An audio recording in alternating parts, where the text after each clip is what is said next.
તો ખનીજનું ગેરકાયદે ખનન થતું અટકાવવા ગુજરાતમાં પ્રથમવાર મહેસૂલી ચોકી શરૂ કરવામાં આવી રહી છે। સુરેન્દ્રનગર જિલ્લામાં થાન પંથકમાં ચોટીલા પ્રાંત અધિકારીની ટીમ હવે મેદાનમાં આવી છે। સૌથી વધુ જ્યાં ખનીજ ચોરી થાય છે તેવા ભડુલા અને જામવાડી વિસ્તારમાં હવે ગુજરાત રાજ્યની પ્રથમ મહેસૂલી ચોકી શરૂ કરવામાં આવી છે। ખુદ પ્રાંત અધિકારી તેમજ થાન મામલતદાર ગેરકાયદે ખનન રોકવા બાજ નજર રાખી રહ્યા છે। મહત્વનું છે કે થાન પંથકમાં ખનીજ માફિયાઓએ ધરતીના પેટાળમાંથી કરોડો રૂપિયાના કાર્બોસિલનું ખનન કરવા માટે કુવાઓ ખોદી નાખ્યા હતા। પ્રાંત અધિકારીની ટીમે દરોડા પાડી 247 જેટલા ગેરકાયદે કાર્બોસિલના કુવા ઝડપી પાડ્યા હતા। અંદાજે રૂપિયા 123 કરોડની ખનીજ ચોરીની વિગતો બહાર આવી હતી। હાલ આ મહેસૂલી ચોકી કાર્યરત થતા ભૂમાફિયાઓમાં ફફડાટ ફેલાયો છે। ચોકી ખાતે હું પોતે પણ રાત્રે 12-1-2 વાગે અહીંયા આવું છું, બેસું છું। મામલતદાર થાનગઢ પણ આવે છે, એમની ટીમ નાયબ મામલતદાર પણ આવે છે, અમારા પણ નાયબ કલેક્ટર પ્રાંત કચેરી ચોટીલીના પણ આવે છે, મામલતદાર ચોટીલા, આ બધા જ જે રાઉન્ડ ધ ક્લોક આ ચોકી ખાતે મહેસૂલી ચોકી ખાતે ફરજ બજાવે છે અને ચાંપતી નજર રાખે છે। તો વડોદરાના સેવાસી ગામમાં આવેલી 500 વર્ષ જૂની વિદ્યાધર વાવની દુર્દશા થઈ છે। યોગ્ય જાળવણી ન થતા આ હેરિટેજ વાવની હાલત ખંડેર જેવી થઈ ગઈ છે। વાવમાં ચારે તરફ ગંદકીનું સામ્રાજ્ય છે। વાવની અંદરનું પાણી પણ ગંદુ જોવા મળી રહ્યું છે। ઠેર ઠેર જાળા બાજી ગયા છે। પરિસરમાં પ્લાસ્ટિકની ખાલી બોટલો પણ જોવા મળી રહી છે। તો તંત્ર પણ વાવની યોગ્ય સાફ સફાઈ મામલે ઉદાસીન જણાઈ રહ્યું છે। આ ઐતિહાસિક વાવ જોવા લેવા આવતા મુલાકાતીઓ વાવની જાળવણીને લઈને સવાલો ઉઠાવી રહ્યા છે। પાટણ અને અડાલજની વાવની જેમ આ સેવાસી વાવને રિસ્ટોર કરી તેને ટુરિસ્ટ સ્થળ બનાવવા સ્થાનિકો માંગ કરી રહ્યા છે।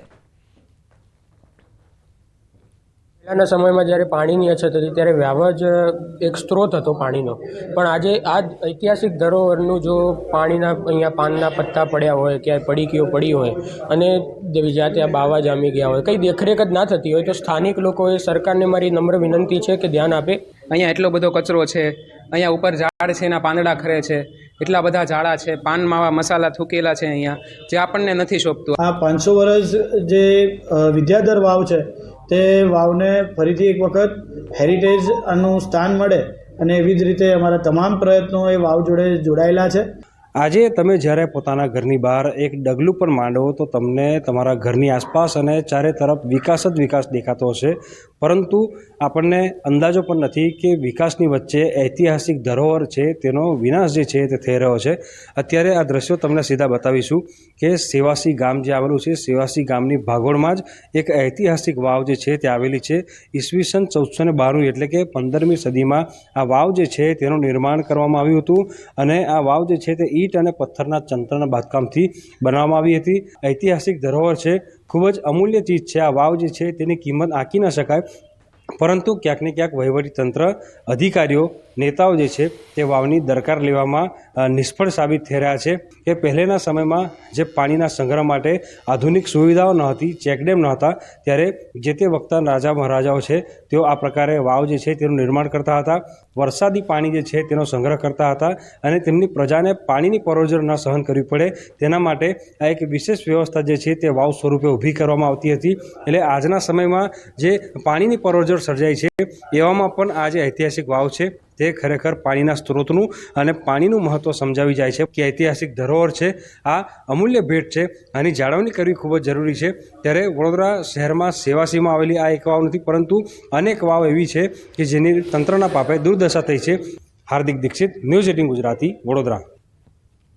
તો એક તરફ તો કાળઝાળ ગરમી પડી રહી છે અને બીજી તરફ કાલોલ તાલુકાના ભાદરોલી ખુર્દ ગામમાં આવેલ તળાવ ફળિયાના રહીશો પાણી માટે રઝળપાટ કરી રહ્યા છે। ગામમાં પાઇપલાઇન થકી ઘર આંગણે પાણી પહોંચાડવાની યોજના અમલમાં તો છે, પરંતુ સંપમાં પાણીનું પૂરતા પ્રમાણમાં આવતું નથી, જે તે અહીંના રહીશોને પાણી નથી મળી રહ્યું। સ્થાનિકો જણાવી રહ્યા છે હાલ સંપમાં પાણીની જૂની લાઇનનું કનેક્શન જોડાયેલું છે, જેમાં કેટલાક સ્થળોએ પાઇપલાઇનમાં લીકેજ હોવાથી પૂરતા પ્રમાણમાં પાણી આવી શકતું નથી। વળી ભાદરોલી ગામમાં 2 સંપ અને એક ઊંચી ટાંકી બનાવવામાં આવી છે, પરંતુ તેમાં પણ પાણીનો જથ્થો પૂરતા પ્રમાણમાં આવતો નથી। પાણી ન હોવાના કારણે સ્થાનિકો અડધો કિલોમીટર દૂર હેન્ડપંપમાં પાણી લેવા જવા મજબૂર બન્યા છે। તો તો ગામમાં ચોમાસાના પાણીથી ભરાયેલું તળાવ છે, જેમાં મહિલાઓ કપડાં ધોવે છે. આ પાણી ગંદુ હોવા છતાં મહિલાઓ આ પાણીનો વપરાશ કરવા મજબૂર બની છે. ત્યારે ગ્રામજનોની સમસ્યાનો ઉકેલ આવે તેવી માંગ કરાઈ રહી છે. હેન્ડપંપ છે એના ઉપર ચાલે છે અને અમુક હેન્ડપંપ તો પછી એનો વારો બી આવી જાય એટલે પાણી બંધ બી થઈ જાય, આવું છે. તો લોકોએ લાઈનમાં ઊભા રહેવું પડે છે અને બબે ટાંકીઓ છે, અરે બબે સમ છે, ટાંકી છે, બબે પાઇપલાઇન છે, પણ હજુ સુધી નળ છે ઘર જળ છે ઘર પાણી આવ્યું નથી. પાણીની બહુ તંગી અમારે, પાણી જ જોઈએ અમારે સાહેબ. કઈ ટાંકી છે પણ પાણી જ નહીં આવતું ને, કરતી નહીં પાણી સાહેબ આપતું. આ પંપે જ લાવીએ અમે. મારે સોરણ બનાવવાનો સાહેબ કે રોધવાનું કે પાણી ભરવાનું રાત્રે કે ઢોરવાનું કરવાનું. અમારા ગામમાં પાણીની બહુ જ તકલીફ છે, તો બી કોઈ એપ્લિકેશન કરે તો રદ થઈ જાય છે અને કોઈ એમાં એક્શન લેતું નથી. ખેતી કામમાં મમ્મી પપ્પાને બધે જાય છે, તો અમારે વાંચવાનું અથવા તો કોલેજમાં જવાનું હોય તો બહુ જ પ્રોબ્લેમ થાય છે. એટલા માટે વહેલા કર્યા પર તો બહુ જ સારું. तालाब में जो पानी है वो बारिश का है, सब लोग यहीं पर कपड़े धोते हैं, सब कुछ करते, टॉयलेट करते, ऐसे गंदे पानी में हम कपड़े धोते हैं. बहुत तकलीफ होती है, खुजली होती, ये सब होता और छोटे छोटे बच्चों को भी होता है. पर कहाँ जाए, पानी की दिक्कत है. तो કાલોલ તાલુકાના ભાદરોલી ખુર્દ ગામમાં પાણીની સમસ્યાને લઈને સ્થાનિકોમાં ભારે રોષ જોવા મળી રહ્યો છે.